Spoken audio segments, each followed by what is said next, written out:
So I'm going to start off the cake with something very tame. And that is, of course, Buff Kinger. I mean, look at him. He looks so gorgeous. And then personality wise, he is so sweet and considerate and emotionally immature.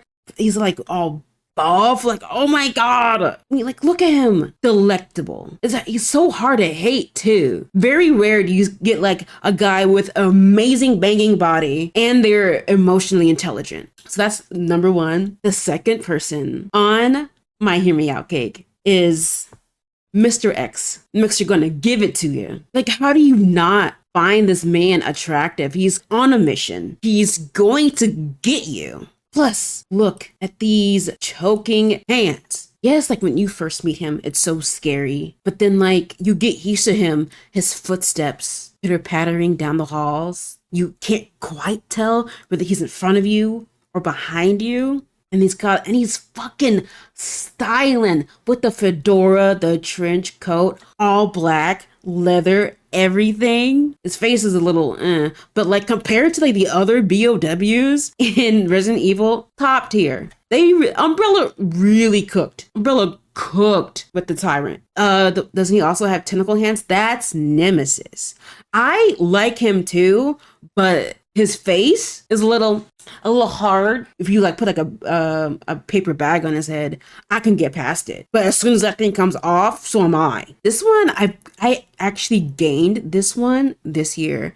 Death Stranding 2 came out for console, and I would watch cutscenes or full gameplays on YouTube on loop because of this one character right here, Higgs Monaghan. The lore of this man, he has a deep history. In the first game, you don't get to know that much about him unless you read his notes at the end. And he has such a terrible childhood. His mom and dad died, and he was raised by his abusive uncle. And he spends most of the game being a mass murdering terrorist. He's so charismatic, and he's got this Texas affectation to him. It's just, he's so hard to hate because he's oh little baby, I can fix him. He's so hot. This picture does not do him justice, but he's so hot, especially in DS2, Death Stranding 2. Higgs is a beast among men. My little guy.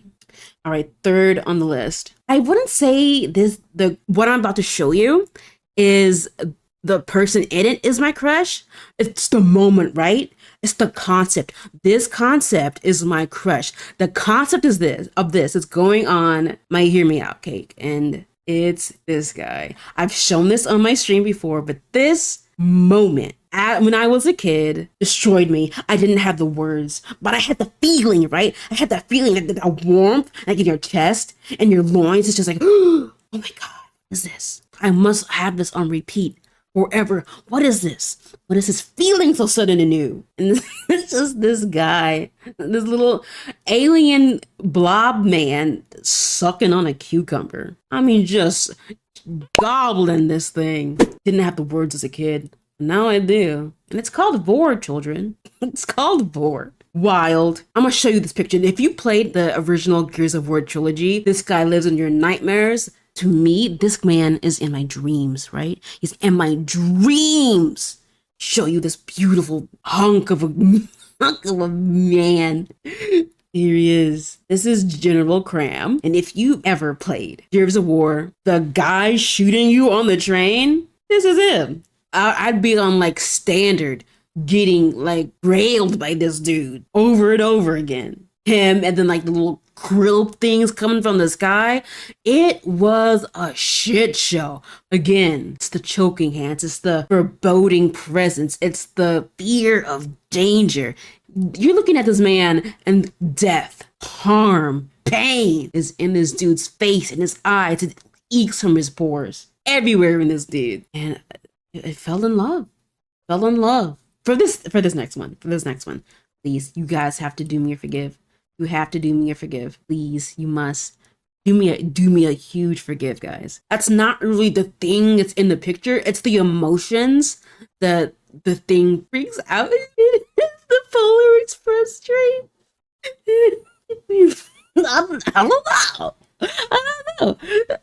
I mean, this train has one job only, and it's to be a Christmas miracle. And by fucking golly, it's gonna be a Christmas miracle. Come hell or high water, it's the train.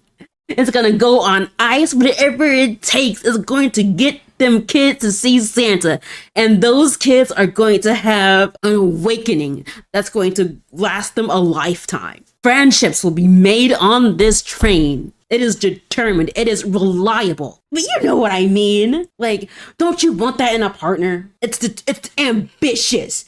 You know what it wants? This ain't the Polar Express's first rodeo. Yeah, it's got a ghost problem. So what? We all have our issues, but despite it being haunted by spirits, it's gonna go to the North Pole and you're gonna see Santa Claus, baby. He's not gonna leave you at the altar. If this isn't your dad who said he's going to go get milk and never returns, he's going to do what he sets out to do. And that's why he's here. That's why he's here. It's the confidence, right? It's the confidence. Another Resident Evil character. When this game came out, of course, everyone's going to be thirsting on Leon. And that's what it was at first. But then after people were playing the game over and over again, certain other character was allowed to shine. And that man's name, Victor Gideon. He's got the choking hands.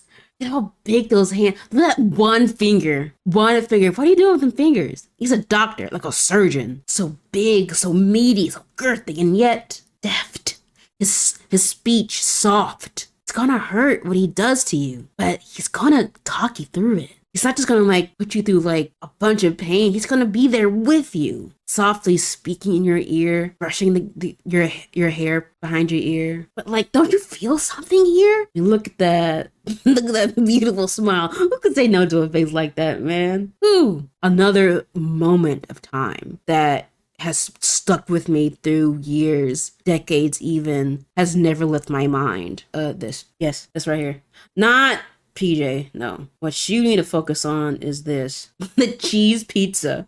The pizza pool from a Goofy movie. But as a kid growing up, you saw that pizza and was like disappointed in every other pizza you got. That sucker went for days. It was delicious. I wanted to taste so bad. Like, you can't look at a Pizza Hut and think, it's definitely better than this pizza. It wasn't. Who gives a fuck what you're saying? Look that. Look at that. Look at that. He had to, and not only is it stretchy, it bound together. I forget what that's called. It's real structured. But he was able to use his fingers and like toss it over on top of the pizza. That's a good fucking pizza. Never in our lifetime will we ever have a pizza that can do that. Amen to hand-drawn animation. Y'all did that shit. You did that shit. Kudos to you. You've had plenty of pieces like that. Please show me. Tell me who has that. I must find it. Boisterous braggart. All right. We are down to like the last two. More like concepts. In this next one, I don't want to get political. I think either elementary school or middle school. This was back when George W. was still in office, but he was like having a press release at this foreign country. And then someone stands up and throws his shoe at President George W. Bush. Oh, I gotta show you guys the video. المتحدة والمدنيين فإننا نقترب كثيرا من هذه شكرا زيرو.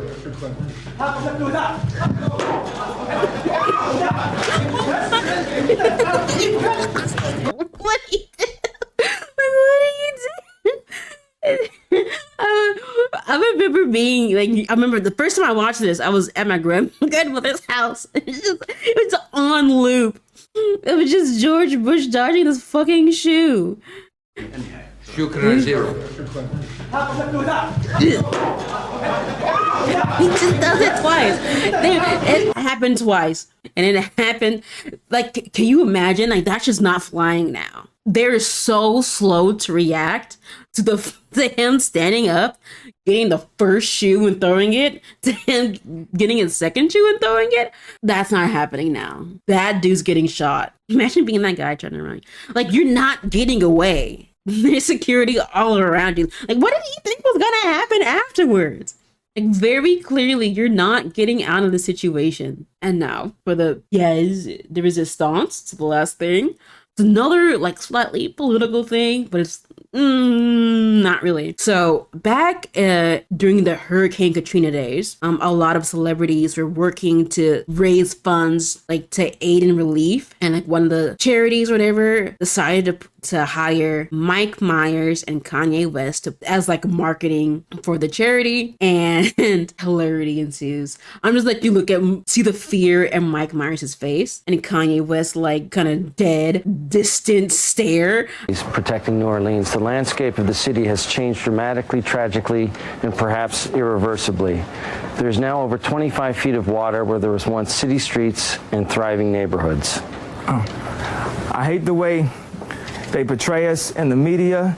If you see a black family, it says they're looting. You see a white family, it says they're looking for food. And you know it's been 5 days because most of the people are black. And even for me to complain about, I would be a hypocrite because I've tried to turn away from the TV because it's too hard to watch. I've even been shopping before even giving a donation. So now I'm calling my business manager right now to see what is the biggest amount I can give. This is like Kanye just to imagine PR. if I was down there, and those are my people down there. So anybody out there that wants to do anything that we can help with the setup, the way America is set up to help the like, look at Mike Myers' like face of like, oh, I am in a sticky situation that I cannot get out of, and this dude is talking about something I can't co-sign because I am PR trained and he is not. Always about to say it. They've given them permission to go down and shoot us. And subtle, but in even many ways more profoundly devastating, is the lasting damage to the survivors' will to rebuild. And he's just plowing on.